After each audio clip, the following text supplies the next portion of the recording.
In the complex chessboard of global geopolitics, some of the most critical flashpoints are not sprawling territories, but narrow strips of land. Among them, one stands out, a place where the strategic calculations of great powers converge with the anxieties of frontline states. Everybody's watching the Suwałki Gap. This unassuming corridor, a short road between Poland and Lithuania, represents far more than just a border crossing. It is the solitary land bridge connecting the heart of the NATO alliance to its most exposed members. Through this vital artery, NATO links to Estonia, a nation that has stood as a stalwart member of the alliance, embracing democratic values on the very edge of its strategic frontier. Through this same gap, NATO links to Latvia, reinforcing the collective security that underpins the region's stability and prosperity. And crucially, it links NATO to Lithuania, the country that shares its southern border with this critical passage.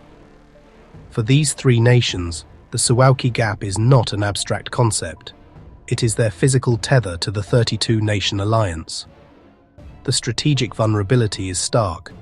If it falls, the Baltics could be trapped. Severing this connection would isolate nearly 6 million NATO citizens, transforming the Baltic Sea into a far more contested space and creating a crisis of unprecedented scale for the alliance. Conversely, if it holds, NATO's front stays open.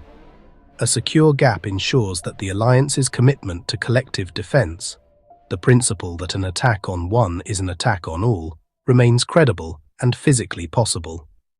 It is a guarantee written not just in treaties, but on the ground itself. The gap is roughly 65 kilometers of terrain between the Russian exclave of Kaliningrad to the west and Belarus, a close Russian ally, to the east. This is not ideal territory for a rapid military advance. It's a landscape of rolling hills, dense forests, numerous lakes, and winding rivers, creating natural choke points that would channel any invading force. Yet, its narrowness is precisely what makes it a focal point of military planning. So, how is this critical corridor defended? Today, it's defended by a multi-layered and multinational deterrent force. At the forefront are NATO's enhanced forward presence battle groups in the Baltics and Poland. These are not token forces. They are combat-ready, multinational units led by framework nations like the United States, Germany, Canada, and the United Kingdom, demonstrating that an attack on the region would immediately involve multiple major NATO powers. These battle groups are reinforced by Allied rotational brigades, primarily from the US Army, which maintain a persistent, albeit rotating, presence in the region. Their heavy armor and combined arms capabilities are a clear signal of commitment, designed to blunt any initial assault and buy time for larger reinforcements. This is enabled by vast caches of prepositioned equipment. Tanks, artillery, and logistical supplies are already stored in secure sites across Europe.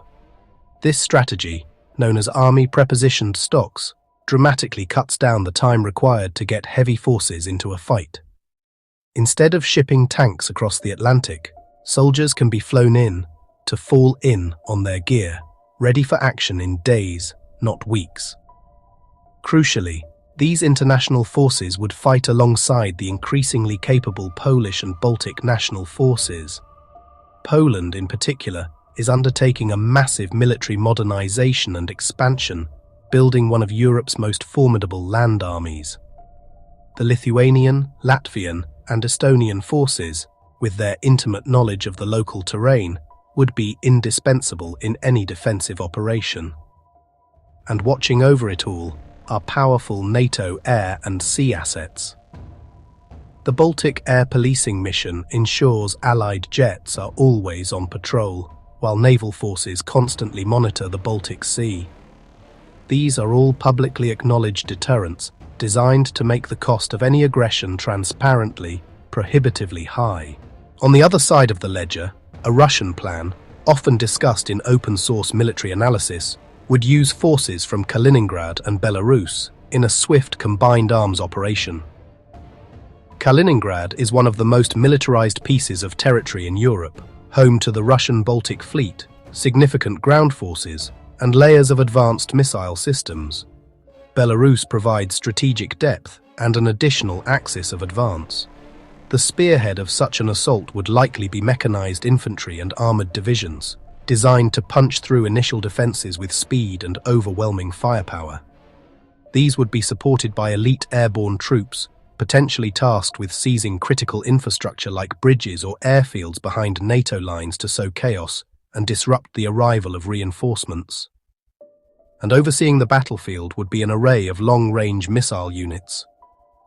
Systems like the Iskander can strike targets deep inside Poland and the Baltic states, while S-400 air defense systems create a formidable anti-access area denial, or A2AD bubble, designed to keep NATO aircraft at bay. The immediate objective would be clear, aiming to seize key roads and rail lines. Control of these arteries is everything. By cutting them, an adversary wouldn't need to occupy the entire corridor, merely make it impassable for NATO's heavy reinforcements. This brings us to the central question, the one military planners in Brussels and Moscow ponder daily. Can NATO hold it? The answer is a complex and conditional yes. Success would depend first and foremost on fast reinforcement. The forces already in place are a tripwire, not a fortress. The true strength of the alliance lies in its ability to surge credible combat power to the point of crisis faster than an adversary can consolidate their gains. This requires immediate air superiority. NATO's fifth-generation fighters would need to gain control of the skies, not just to protect reinforcing ground troops, but to begin the difficult task of dismantling the enemy's defenses. A critical part of that is the suppression of enemy A2AD systems. This highly dangerous mission, known as SEED, involves using stealth aircraft, long-range missiles, and electronic warfare to systematically blind and destroy the adversary's air defense network, thereby opening a corridor for friendly forces.